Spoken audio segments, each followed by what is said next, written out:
We're back here on the John Fourcade Show. Another one of our John Fourcade specials, 2016 Ford Escape, $19,900. Again, a 2016 Ford Escape, $19,900, right here at Veterans Ford. We're back here on the John Fourcade Show, sponsored each week by Veterans Ford. Mike to tell you, along with John Fourcade. John, Saints play Atlanta tonight. You know, one of the things is you've been through this rivalry before. That, you know, 13-5 the Saints are over Atlanta. Sean's had an overwhelming advantage in this, mostly against Mike Smith in this partial deal. Now Dan Quinn comes in, 5-0 Falcons, 1-4 Saints. But a lot of times in this game, you could throw those records right out of the window. These games have always been close and with some real weird endings of games. And so look at the standings so far, 5-0 Falcons, 4-0 Carolina, the Bucks at 2-3, the Saints at 1-4. If ever you were catching a team at the right place at the right time, I think the Saints are catching Atlanta. Right place, right time. Sometimes it's not who you play, but when you play them. Man, listen, after watching film of the Saints, how could Atlanta not come in overconfident? There's no doubt about it. And people out there listening to this, if you look at the games that the Falcons have played in, Mike, they could be sitting here, a 0-5 team, a 1-4 team. They came from behind to win every football game that they've won this year.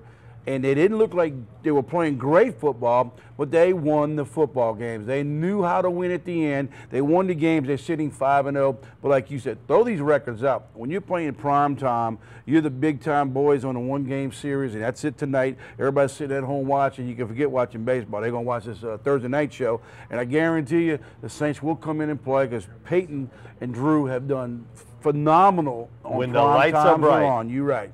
You know, one of the things, too, is we get to watch a superstar play, and he's not 100% healthy, but we all saw Julio Jones when he was at University of Alabama, and they gave up 5 draft choices to get him.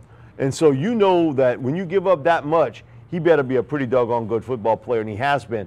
Problem with Julio has been keep it healthy. But right now, if he's healthy, he's the best wide receiver in the NFL today. I don't know how the Saints are going to match up against him. Other teams have done a lot of miss and match to try to take him out.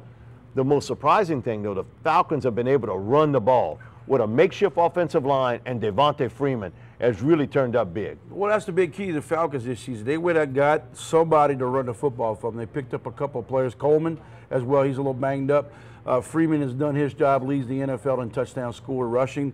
But you were right, boy. They revamped that line, and they got some players in there, some names from the past. Jake that we know, right? Jake Jeff Long, Schwartz, the #1 pick from Texas A&M. Yeah, Matthews. Matthews, they got him on them, and they're protecting Matt Ryan. They're throwing the football. Now, the funny thing when you watch the stats in the receiving core, 43 receptions this season from Julio Jones. The next nearest guy to him has 18, and it's not who you think it is. It ain't Rodney White.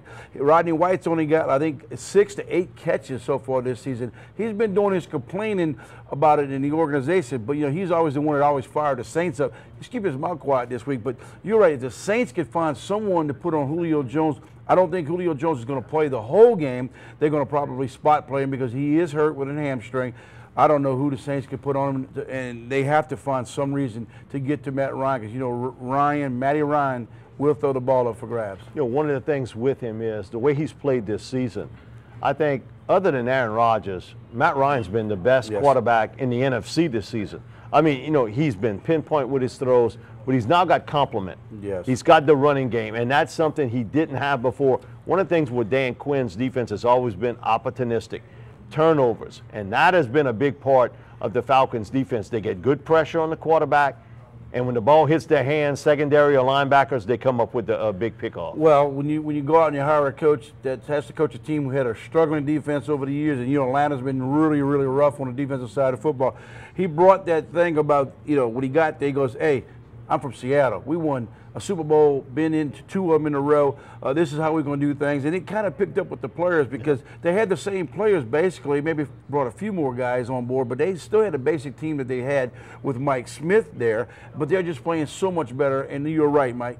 I mean, if they're getting turnovers, That's the biggest thing you can do is get turnovers, and they scored. How do you think they won these football games? Because they got turnovers late in the game. They won last week from a young man we know here from southeastern Louisiana. Robert Alford scored that after he got beat on a play on a personal foul, pass interference call, but he ended up making a big play.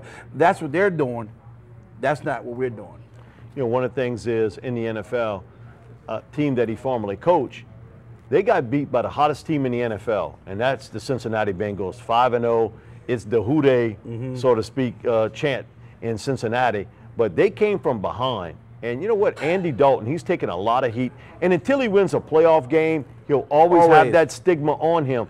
But boy, the Bengals right now are a team, if you see them on the schedule, you don't want to play them. And I'll be honest, 1 through 53, they may have the most talented roster in the NFL. But it goes to show you with Seattle, with the lack of a running game, and that's offensive line problems, no Marshawn Lynch, they're not the same football team. Well, people look at the Seattle right now and say, well, what's wrong with this football club? They're 2-3, could easily be what? 1-4? Easily. Easily could be 1-4, tied with the New Orleans Saints. It'd be somebody be saying, are you kidding me? The Seattle team that's probably going to win it all from the NFC side of the football. It's what you do each week in and week out, and you played against a tough team in Cincinnati, and you were right, probably have the best 53 players on that roster. And you look at other squads, other 5-0 teams, and you look at the Atlanta Falcons, and people say, well, they're not quite there. They're not quite with the New England Patriots or the Green Bay Packers or the Cincinnati Bengals or even the Denver Broncos, but you're 5-0. You tell anybody right now in this city, would you rather be a bad 5-0 or a good 1-4? Give me a bad 5-0 team. I can do a lot with that. Give me that bad 5-0. Oh, look at the Panthers. They win ugly, and they still continue to win. They're 4-0 right now, but they get back the best player on their defense and arguably the best middle linebacker in pro football, and Luke Kuechly now back from his concussion issues. That's a big thing, Mike. You know, it is so funny now that you see all this concussion stuff.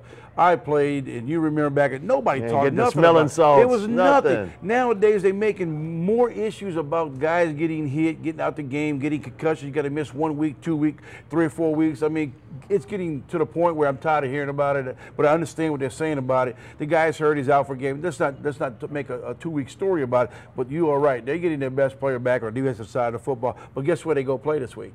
They go to Seattle. And I'm not sure Carolina's that good enough to go up in Seattle to beat Seattle, even if he's coming back. I'm not sold yet on Cam. Cam's the one-man wrecking crew, I agree, but he has no running game, and he's got rough throwing the football. So we'll see what happens with that game. One thing is, they're not going to let Greg Olsen come off the line of scrimmage without getting hit, which the Saints allowed him to do. And then we saw this week Zach Ertz do the exact same thing with Philadelphia, coming off the line of scrimmage, not even getting touched onto the thing. But it goes to show you, too, is how close this league is, and what you brought up, like the Falcons easily could have been 1-4, and you look at Seattle, had they not had a strange call on that Monday night, now it's been back-to-back kind of strange events late in the game on Monday night. We saw the Steelers steal 1 too. Well, the whole thing about the NFL this season, there's a lot of teams that are in that group of 3-2, 2-3, you know, 3-1, whatever it may be, 4-1. There's a bunch of groups right here, Mike, and you got a few guys up here, and then you got a few guys down here. That group in the middle, they're still in it. There's no doubt about it, because I guarantee it's like anything else. If you think the Falcons are going to go undefeated or even 10-1, that ain't going to happen. You know, eventually they'll start losing some ball games. Injuries start playing it. Overall, I'll tell you right now, in the NFL, you don't know who is going to be in that final 2. The other thing too is, man, I'm glad Tom Brady's playing with those balls inflated to the regular size. I'd hate to see him playing with those underinflated ones, because he's been absolutely remarkable. Back with more of the John Fourcade Show right after this break.